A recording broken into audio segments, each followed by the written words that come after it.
Hej, jeg hedder Sofine. Jeg hedder Jørgen. Jeg hedder Rasmus. Og jeg hedder Finn. Og i dag der vil vi vise, hvordan man laver elefanttandpasta.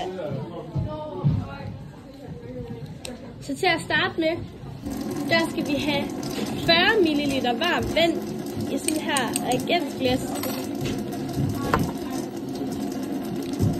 Og i det skal vi putte noget tørgær i.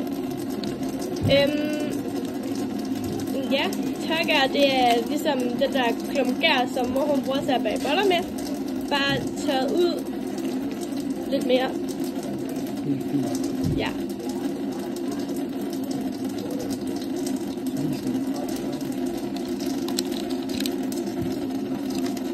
Så putter vi det lunkne vand i.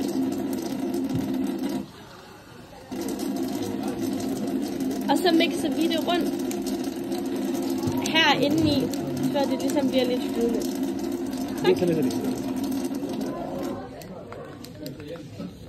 Så skal vi have sådan her kolbeglas, som vi skal putte noget,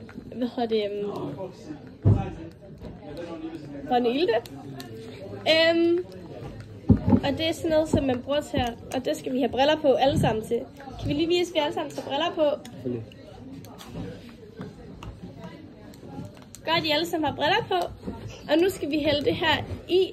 Og der skal vi have 100 ml i. Og det er sådan noget, man kan rense sår med, hvis man slår sig. Og det gør af.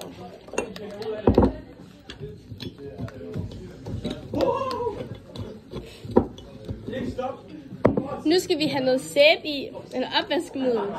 Og der tager vi cirka 4 dråber i. Det var cirka 4 dråber.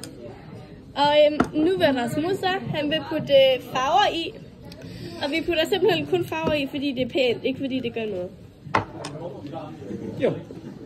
Men jeg tænker, at den her, så bruger vi grøn. Og så putter vi noget blå i, for at få noget grøn og blålig farve. Så får vi det. Så herned. Så nu putter vi vores gærblanding i. Vi skal lige prøve, så man kan se. Nu putter vi vores gærblanding i kolben, hvor vi har puttet vores andre ting i. Og nu skal man passe lidt på.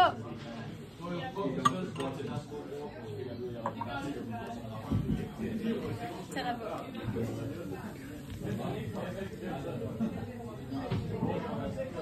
Ja, det her, det kan man røre ved, men det er lidt af, eller det, ja, det er lidt varmt, mener jeg. Og nu vil vores Finn fortælle noget om det. Ja, godt så. Det her eksperiment virker, fordi der jo er sådan noget i opvaskemiddel, der er der jo sådan noget, ja, sådan noget, det sæbe der.